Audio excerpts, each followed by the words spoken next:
아들한테 쌍둥이 여동생이 있다는 말을 들은 날 박진석은 처음으로 병실문 손잡이를 잡기가 무서웠습니다. 새벽 공기가 서늘하게 내려앉은 복도는 유난히 조용했는데요. 발자국 소리만 또각또각 울리는 그 길 끝에 중환자실 보호자 외출입 금지라고 적힌 팻말과 함께 한우진의 병실이 있었습니다. 박진석은 가슴에 꼭 끌어안고 있던 두꺼운 서류 봉투를 내려다봤다가 천천히 문 앞에 섰습니다. 안에서 기계 돌아가는 소리가 희미하게 들렸습니다. 그는 한숨을 길게 내쉬고 조심스럽게 문을 두드렸어요. 들어오세요. 힘 빠진 우진의 목소리가 들리는 순간 더 이상 미룰 수 없다는 걸 알았습니다. 박진석은 문을 열고 안으로 들어가면서 자동으로 주변부터 둘러봤습니다. 혹시라도 고성이가 어디 숨어 있다가 튀어나올 것 같은 기분이 들어서였죠. 다행히 병실에는 환자와 보호자용 의자, 그리고 꽃다발 몇 개뿐이었습니다. 아버지, 이 시간에 어떻게? 창가 쪽 침대에 누워있던 우진이 눈을 동그랗게 뜨며 몸을 일으키려 하자 박진석이 재빨리 손을 내밀었습니다. 괜찮다. 누워 있어도 된다. 그는 침대 옆 의자에 앉으며 짧게 숨을 골랐습니다. 그리고 무겁게 입을 열었어요. 우진아, 우리 오늘은 조금 길게 이야기 좀 하자. 그 한마디에 우진의 어깨가 살짝 굳어졌습니다. 무슨 얘기인지 이미 예감하고 있었거든요. 혹시 영라 때문에 오셨어요? 박진석은 대답 대신 품에 들고 온 봉투를 테이블 위에 내려놓았습니다. 모서리가 구겨진 그 봉투에는 사설 탐정의 보고서와 박영라가 몰래 모아준 여러 자료가 빼곡히 들어 있었습니다. 영라한테 들었다. 그리고 여기 있는 것도 다 읽어봤다. 그는 봉투를 한번 손가락으로 두드리더니 아들을 똑바로 바라봤습니다. 내 쌍둥이 여동생 이야기, 그 아이한테 간을 요구하고 있다는 이야기까지 이제는 숨길 수 없는 것 같더라. 그 말을 듣는 순간 우진의 시선이 허공에서 멈췄습니다. 입술을 꾹 깨물었다 풀었다 하다가 결국 고개를 돌리며 중얼거렸어요. 저 아버지까지 끌어들이고 싶지 않았는데요. 넌 아무 잘못 없다. 숨긴다고 숨겨질 일도 아니었고. 박진석은 자리에서 몸을 조금 앞으로 당겼습니다. 그 대신 제대로 듣고 싶다. 내 입으로. 내 쌍둥이 여동생이 누군지, 어떻게 여기까지 오게 된 건지. 잠깐의 침묵이 흘렀습니다. 우진은 천장을 멍하니 바라보다가 마치 오래된 서랍을 여는 사람처럼 조심스럽게 기억을 끄집어냈습니다. 지은호요. 익숙하면서도 이제는 너무 아픈 이름이었습니다. 제 대학 친구였어요.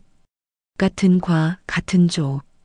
MT도 같이 가고 축제 준비도 같이 하고 그냥 되게 털털한 친구.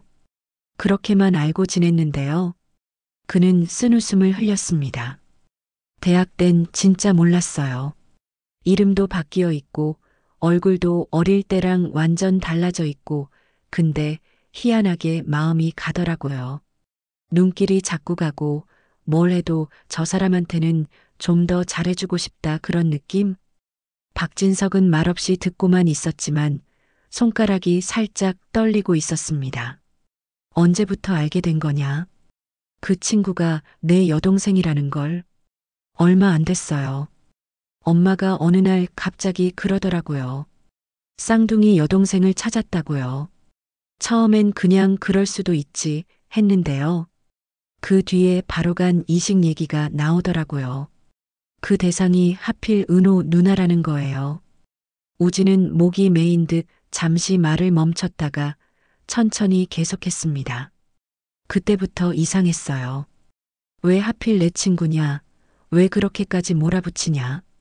그래서 엄마한테 따지다가 결국 보육원 얘기가 나왔어요. 그의 눈이 먼 곳을 보기 시작했습니다. 머릿속에서 오래 지워진 줄 알았던 장면들이 다시 재생되기 시작한 거죠. 저희 파주에 있는 감나무 보육원에 있었거든요. 아버지 돌아가신 뒤에 엄마 혼자 둘 키우기 힘들었다고 나중에야 들었죠. 그때 엄마가 저랑 유라를 거기 맡겼대요. 유라라는 이름을 꺼내는 순간 우진의 눈가가 금세 붉어졌습니다. 어느 날 엄마가 보육원에 찾아왔어요. 그리고 저만 안고 나가더라고요. 뒤에서 유라가 울면서 엄마 오빠 부르는 소리가 들리는데 엄마는 뒤도 안 돌아봤어요. 저는 그때 그냥 이제 집에 가는구나 라고만 생각했죠. 유라는 그날 거기 혼자 남았고요. 병실 안 공기가 더 무거워졌습니다. 박진석은 아들의 손등 위에 자기 손을 살며시 얹었습니다. 그 후에 내 엄마가 뭐라고 했는데 보육원에 불이 났다고 했어요. 유라는 거기서 죽었다고. 그래서 전 진짜 그렇게 믿고 살았거든요. 일부러 생각 안 하려고도 했고요. 근데 우진은 헛웃음을 한번 내뱉었습니다. 어느 날 은호 누나랑 통화하다가 우연히 유라라는 이름이 튀어나온 거예요. 그 순간 알았어요. 아니, 알아버렸어요. 심장이 철렁 내려앉더라고요. 그는 손등으로 눈가를 훔치며 말을 이었습니다. 그래서 엄마한테 달려가서 따졌어요. 보육원, 불, 유라 다 꺼내놓고 그제야 엄마가 털어놓더라고요. 보육원에 불난 적도 없었고 유라는 죽지 않았고 입양 보내졌다고 이름 바꾸고 다른 집 딸로 살고 있다고요. 그게 지은호였던 거냐? 네. 엄마는 처음부터 알고 있었던 거예요. 보육원 기록 뒤져서 찾고 이름 바뀐 거 확인하고 그러면서도 겉으로는 잃어버린 딸을 찾았다고 감동 연기를 했던 거죠. 사실은 재간 지키려고요. 우진의 목소리가 낮게 떨렸습니다. 은호가 그러더라고요. 자기는 평생 친엄마 찾아서 같이 밥 한번 먹어보는 게 소원이었다고. 근데 알고 보니까 쌍둥이 오빠 살리려고 접근한 거래요. 그러면서 나한테 다 거짓말한 거냐고 울면서 묻는데 저는 그때도 아무것도 모르고 있었어요. 그는 얼굴을 손으로 감싸쥐었습니다. 엄마는 그 뒤로 더 노골적으로 나갔어요.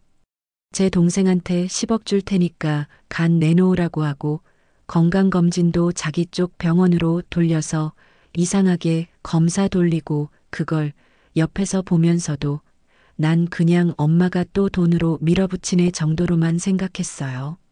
이렇게까지 사람을 부숴버릴 줄은 몰랐어요. 박진석은 그 말 하나하나가 가슴에 못처럼 박혔습니다. 우진아.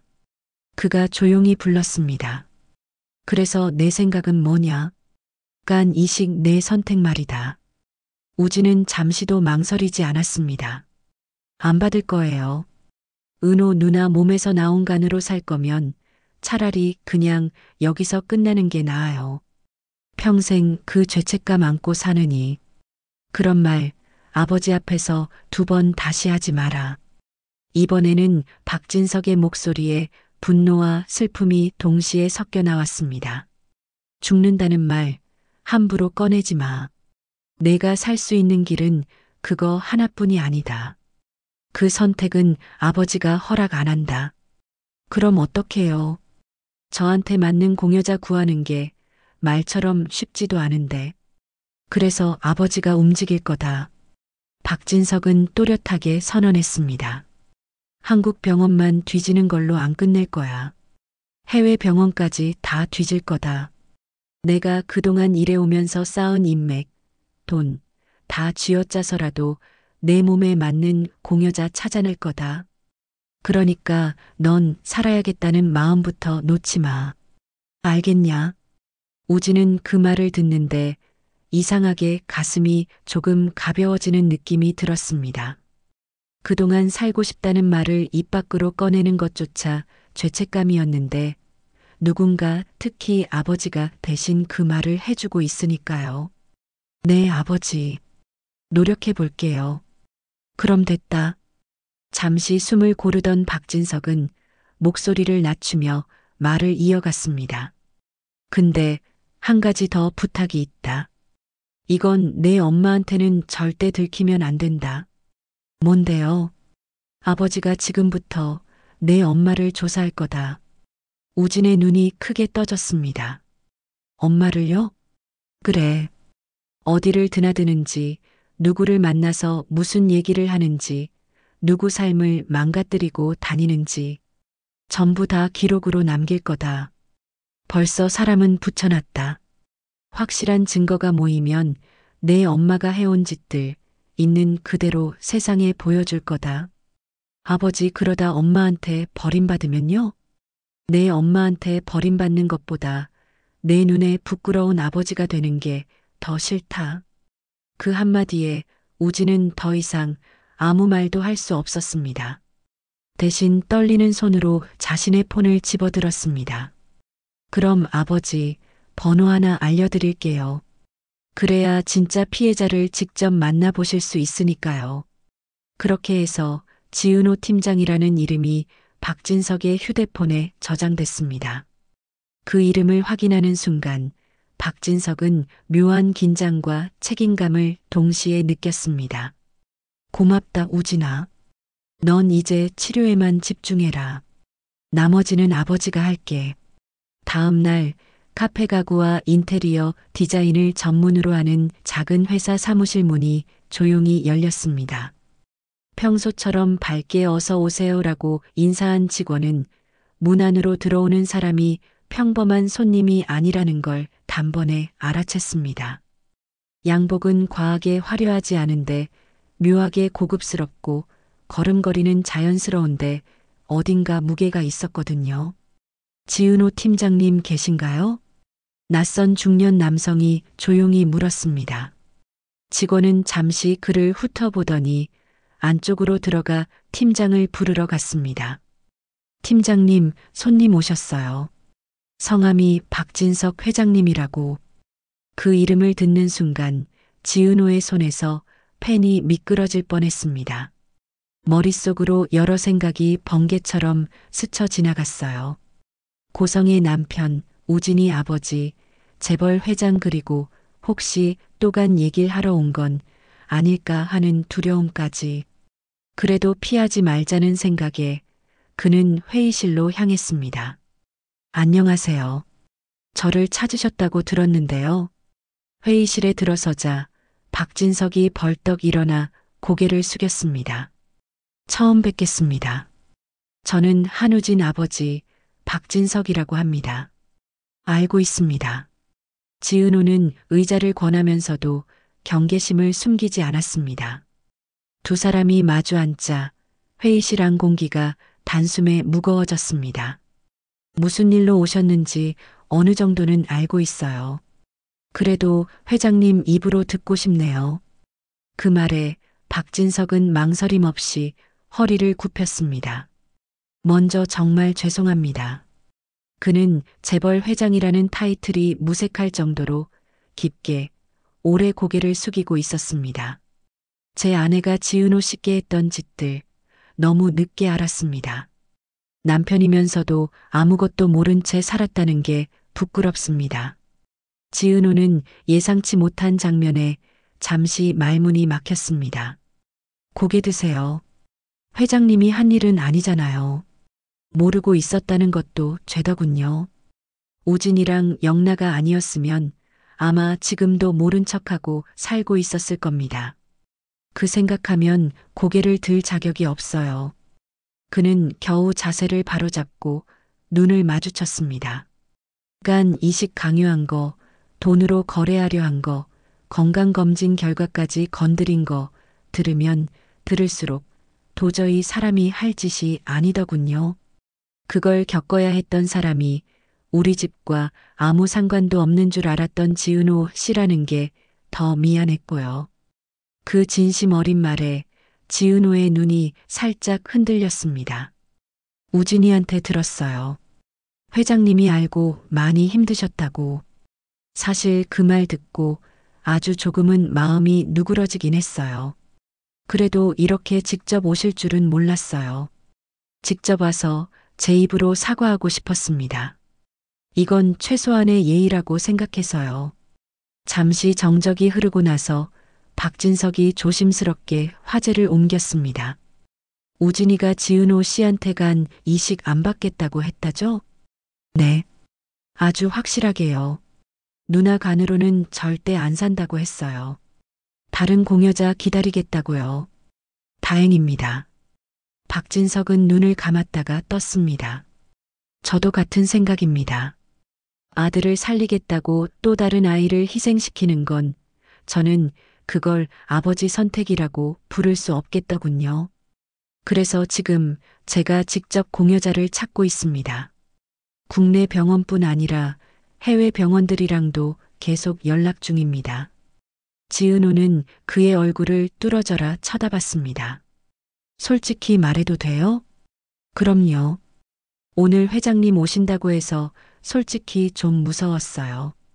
혹시 한 번만 도와달라 이러실까봐. 또 협박인지 부탁인지 모를 말 들을까봐 손까지 떨리더라고요. 근데 정반대 말씀만 하고 계시네요. 그렇게 들린다면 조금 다행이네요. 박진석은 씁쓸하게 웃었습니다.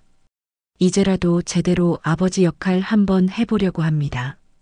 우진이 지키고 지은호 씨 지키고 우리 집 때문에 상처 입은 사람들 더 이상 가만히 안 두려고요.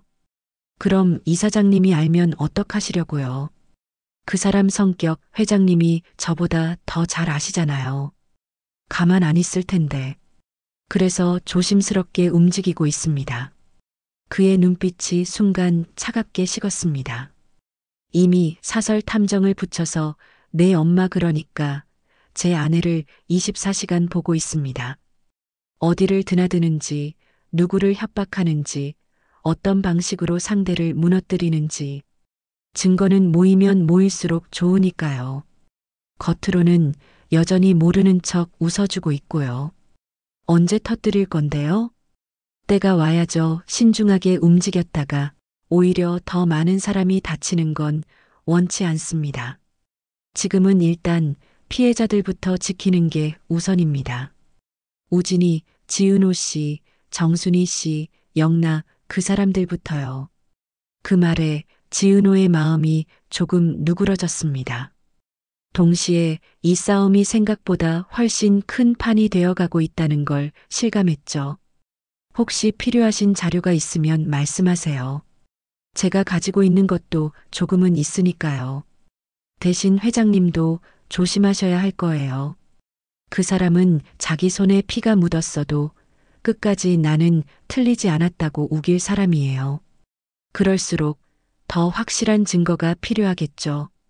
박진석은 지갑에서 명함을 꺼내 테이블 위에 올려놨습니다. 이건 제 직통 번호입니다. 주저하지 말고 연락 주세요. 고성이가 또 찾아온다 싶으면 혼자 대응하지 말고요. 저도 더 이상 모르는 척할 생각은 없습니다. 지은호는 잠시 명함을 바라보다가 조심스레 손에 쥐었습니다. 알겠어요. 저도 혼자 버티는 건 이제 한계라 생각했거든요. 그런데 회장님이 이런 말씀까지 하시는 걸 보니 조금은 기대해봐도 되나 싶네요. 기대해도 됩니다. 이번에는 제가 책임져야 할 차례니까요. 두 사람의 짧은 악수로 기묘한 동맹이 맺어지는 순간이었습니다. 그 시각 한 집에서는 조용한 이사가 한창이었습니다. 정확히 말하면 도망 준비에 가까웠지만요. 박영란은 방 한가운데 놓인 큰 가방에 옷을 차곡차곡 집어넣고 있었습니다. 옆에는 스케치북과 물감, 팔레트, 노트북까지 이미 다른 가방에 들어간 상태였고요. 24년 동안 살았던 방이었지만 지금 이 순간만큼은 그저 빨리 벗어나야 하는 감옥처럼 느껴졌습니다.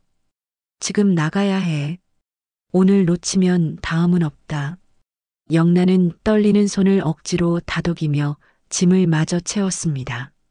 고성이가 차를 몰고 집을 나가는 모습을 창문으로 확인한 지 아직 1시간이 채 지나지 않은 때였죠. 그때 휴대폰이 울렸습니다. 화면에는 이지원이라는 이름이 떠 있었어요. 오빠, 아직 집 아니야. 짐 거의 다 쌌어. 알았다. 우리 집 앞 골목 들어왔다. 차 대고 바로 벨 누를게. 많이 못 챙겨도 괜찮으니까 일단 몸부터 빼자. 응, 제발 엄마 오기 전에 와. 통화를 끊은 뒤 영란은 숨을 깊게 들이마셨습니다. 방을 마지막으로 한번 둘러보니 어릴 때 그려붙인 그림, 엄마가 사줬던 드레스, 상장들 여러 추억이 뒤섞여 보였지만 이상하게 미련은 크지 않았습니다. 잠시 후 초인종 소리가 나자 영란은 거의 뛰다시피 현관으로 달려나갔습니다. 문을 열자 호흡을 조금 가다듬은 이지원이 서 있었어요. 왔어? 응. 인사 나중에 하고 짐부터. 두 사람은 눈빛만 한번 마주친 뒤 말 그대로 작전하듯 움직였습니다. 캐리어와 가방 3개를 번개처럼 들고 내려가 이지원의 차 트렁크와 뒷좌석을 꽉 채웠습니다. 끝났어? 응. 이제 나만 타면 돼. 영나가 차에 타려는 순간 골목 끝쪽으로 익숙한 차량 한 대가 들어오는 게 보였습니다. 오빠, 맞다. 말리지 말고 일단 출발. 이지원은 시동을 걸자마자 최대한 자연스럽게 골목을 빠져나갔습니다. 신호에 막히지 않을 정도로만 속도를 올리면서요. 반대편에서 들어오는 고성이의 차와 마주쳤지만 서로 얼굴을 볼 틈도 없이 스쳐 지나갔습니다. 100m쯤 지나 신호에 걸려 잠시 멈추자 그제야 둘은 동시에 숨을 내쉬었습니다. 휴, 진짜 아슬아슬했다. 나 진짜 지금 도망친 거야? 도망이 아니라 탈출. 너 평생 엄마 뒤만 따라다니면서 살 수는 없잖아. 이지원의 말에 영란은 눈가가 붉어졌습니다.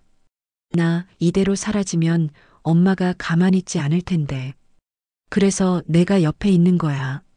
내가 그림 그리고 싶은 만큼 그리고 내 인생 내가 선택할 수 있게 옆에서 막아줄 사람. 잠시 동안 차 안에는 말이 없었지만 그 침묵은 이상하게 따뜻했습니다. 영란은 창밖으로 멀어져가는 집을 바라보며 아주 조용히 속으로 다짐했습니다. 다시는 저 집에 끌려 들어가지 않겠다고. 하지만 세상 일은 늘 그렇게 쉽게 끝나지 않았습니다. 이틀 뒤 사설 탐정의 휴대폰에 고성이의 이름이 떴습니다. 영나 찾았습니까? 예, 여사님. 원룸 하나 얻어서 지내고 있더군요. 주소 보내드리겠습니다. 주소를 받은 지 몇 시간도 지나지 않아 영나가 겨우 꾸민 작은 작업실 초인종이 울렸습니다. 택배인 줄 알고 문을 열어본 순간 그녀는 그대로 얼어붙었습니다. 엄마. 문 앞에는 예상보다 훨씬 더 차분한 표정을 한 고성이가 서 있었습니다. 영나야. 엄마다. 여기까지 와서 뭐하니? 집에 가자. 싫어요. 전 여기서 살 거예요. 내가 혼자 살기엔 아직 세상이 너무 험하다. 엄마 말 들어. 가자. 예전 같았으면 눈물 섞인 감정 호소가 먼저였겠지만 오늘의 고성이는 다르게 나왔습니다. 말은 부드러운데 손이 영나의 팔을 꽉 움켜잡고 있었어요. 엄마, 그 손 놓으라니까요. 밖에서 소리 지르지 마. 내가 원룸에서 무슨 꼴로 사는지 기사라도 나면 좋겠어? 결국 영란은 복도 끝까지 끌려 나오다시피 끌려 나와 다시 그 집으로 돌아가게 됐습니다. 현관문이 닫히는 순간 고성이는 곧장 영나 방으로 향했습니다. 들어가. 그녀는 방 안으로 밀어넣듯 집어넣고 바깥에서 문을 잠갔습니다. 그리고 열쇠를 빼서 자신의 주머니에 넣었습니다. 이게 뭐 하는 짓이야? 생각 정리할 시간 주는 거야. 괜히 이상한 꿈 꾸지 말고. 너 진화제약 부사장님이랑 결혼할 거야. 그게 내 인생이야. 그 사람 싫다고 몇 번을 말해요. 좋고 싫고는 중요하지 않아. 넌 내 딸이니까 내가 정해주는 길 가면 되는 거야.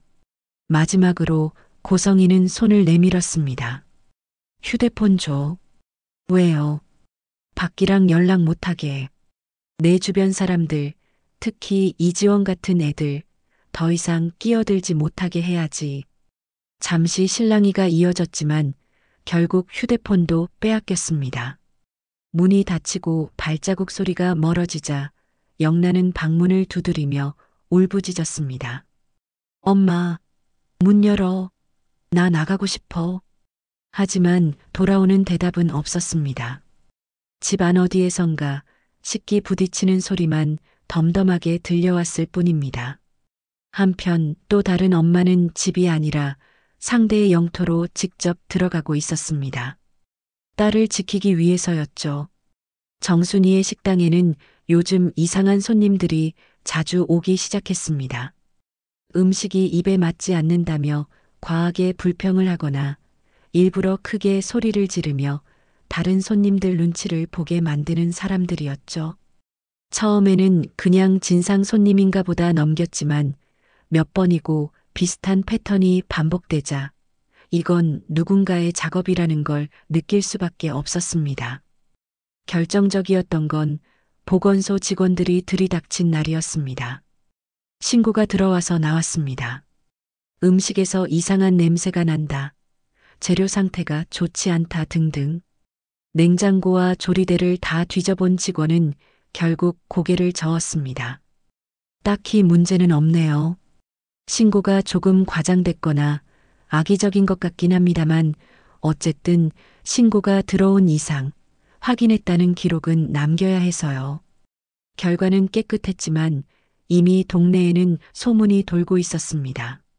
저 집 음식에 문제 있다더라. 보건소도 다녀갔다더라. 같은 말들이요. 손님이 눈에 띄게 줄어드는 건 시간 문제도 아니었습니다. 그 무렵 정순이는 결국 결심을 했습니다. 이대로 맞고만 살 순 없다는. 그리고 그 결심은 며칠 전 재단 사무실에서 고성이와 부딪힌 그날에 이어 또 다른 싸움의 시작이기도 했습니다. 몇 날 며칠을 고민하던 끝에 박진석은 서재에서 혼자 앉아있던 박성재를 불렀습니다. 문이 열리고 들어온 성재는 아버지 얼굴만 보고도 사태가 심상치 않다는 걸 금방 알아챘습니다. 무슨 일 있으세요, 아버지? 요즘 표정이 좋지가 않으신데. 그래서 부른 거다. 내 도움 좀 필요해서. 박진석은 손에 들고 있던 보고서를 성재 앞으로 밀었습니다. 내 어머니가 지은호 씨 어머니 식당에 손을 대고 있다. 용역 업체 써서 영업 방해하고 보건소 신고까지 시켰다더라. 성재는 눈살을 찌푸리며 서류를 넘겨봤습니다. 진짜네요. 너한테 부탁하고 싶은 건 간단하다. 그 용역 업체 찾아가서 다시는 근처에 얼씬도 하지 말라고 못을 박아라. 내 얼굴만 보여도 알아들을 거다. 알겠습니다. 근데 어머니한테는요? 지금은 모르는 척 할 생각이다. 증거가 충분히 모일 때까지는. 성재는 잠시 입술을 깨물다 조용히 물었습니다. 아버지 어머니랑 진짜로 싸우실 생각이세요? 벌써 시작했다. 아버지의 짧은 대답에는 이미 되돌릴 수 없는 선을 넘어섰다는 자각이 담겨 있었습니다. 지금은 아직 사람들을 지키는 단계다. 그 다음이 내 엄마와의 전쟁이겠지. 성재는 한숨을 길게 내쉬었습니다. 알겠어요. 최소한 죄 없는 사람들한테 향하는 칼은 먼저 막을게요. 어머니 칼날이든 누가 쥔 칼이든. 몇 날 뒤 순인의 집밥 간판 아래로 낯익은 남자가 들어왔습니다. 정순이는 그를 보자 반가움과 걱정이 동시에 밀려왔습니다. 어머, 성재 씨? 여기 웬일이에요? 밥 먹으러 왔죠. 그리고 잠깐 말씀도 드리려고요. 그는 밥 한 끼를 다 먹고 난 뒤 식당 외진 구석에 자리를 잡고 자세히 상황을 들었습니다. 그리고 곧장 용역 업체로 달려가 단호하게 경고했습니다. 다시는 그 식당 근처에 가지 마세요. 그게 누구 부탁이었든 간에 지금부터는 제 부탁이자 경고입니다. 또 움직이면 그때는 법 얘기부터 하겠습니다. 용역업체 직원들은 박성재의 얼굴과 이름만 확인하고도 상황 파악이 끝난 눈치였습니다. 알겠습니다, 본부장님. 다시는 그런 일 없게 하겠습니다. 그날 저녁 정순이는 평소보다 조금 가벼운 발걸음으로 가게 문을 닫았습니다. 손님이 금세 돌아오지는 않겠지만 적어도 누군가 일부러 흔드는 일은 막아냈다는 안도감이 있었죠. 그 무렵 지은호의 휴대폰에도 한 통의 전화가 걸려왔습니다. 여보세요, 지은호 팀장님? 저 박성재입니다. 아, 네. 본부장님, 혹시 요즘 우리 어머니가 또 찾아오거나 이상한 연락 한 적 있나요? 일부러 안 받으려고 피해 다니고 있어서요. 아직은 없어요. 앞으로라도 조금이라도 이상하면 바로 저한테 연락 주세요. 이건 그냥 예의상 하는 말이 아니라 진짜 부탁입니다. 아니, 약속이라고 할게요. 제가 막을 거니까. 잠시 침묵 끝에 지은호가 조용히 웃으며 대답했습니다. 그럼 믿어볼게요. 이번에는 누군가가 진짜로 나를 지켜주겠다고 말해준 것 같아서요. 네. 실망시키지 않을게요. 늦은 밤 집안 모든 불이 꺼지고 나면 박진석의 서재만 홀로 불빛을 품고 있었습니다. 책상 위에는 각종 서류와 사진, 녹취록이 어지럽게 펼쳐져 있었고요. 영나가 몰래 복사해준 통장 사본, 사설 탐정이 찍어온 사진들, 병원 기록, 보육원 서류 하나하나가 고성이의 악행을 증명하는 조각들이었습니다. 그는 새 종이를 한 장 꺼내 상단에 적었습니다. 고성이로 인해 상처 입은 사람들, 그리고 밑에 이름을 하나씩 써내려갔습니다. 한우진, 지은호, 정순이, 박영나. 잠시 망설이다가 마지막 줄에 작게 하나를 더 적었습니다. 박진석. 그 글자를 보는 순간 씁쓸한 웃음이 새어나왔습니다. 웃기지 나도 피해자긴 하지. 하지만 가해자 편에 너무 오래 서 있었어. 그는 펜을 내려놓고 의자에 기대어 천천히 눈을 감았습니다. 머릿속에는 여러 장면이 스쳐 지나갔습니다. 병실에서 떨리던 우진의 눈, 회의실에서 눈물을 참아내던 지은호, 방 안에 갇혀 울부짖고 있을 영나, 식당 한가운데서 멍하니 서 있던 정순이까지. 고성이 이름을 입안에서 굴리듯 중얼거렸습니다. 넌 이제 끝을 향해서 걷고 있다. 그 길이 어디로 이어질지는 앞으로 내가 정할 거고. 그의 눈빛은 더 이상 흔들리지 않았습니다. 재벌 회장이라는 이름도 남편이라는 호칭도 다 내려놓을 준비가 되어 있는 사람의 눈이었습니다. 남은 건 단 하나 옳다고 믿는 쪽에 서겠다는 결심뿐이었죠. 그리고 우리 입장에선 이게 더 궁금해지는 지점입니다.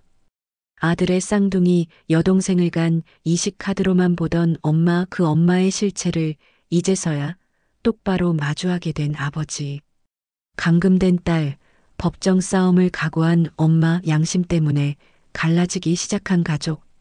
과연 이 집안은 어디까지 버틸 수 있을까요? 우진에게 딱 맞는 공여자는 정말로 나타날지, 지은호와 정순이는 법정에서 피 튀기는 싸움을 하기 전에 다른 길을 선택하게 될지, 영나는 감금에서 벗어나 다시 자신의 작업실로 돌아갈 수 있을지, 그리고 무엇보다 고성이가 자신이 24시간 감시당하고 있다는 사실을 알아채는 순간 어떤 반격을 준비하게 될지. 이제 막판이 제대로 깔렸을 뿐입니다.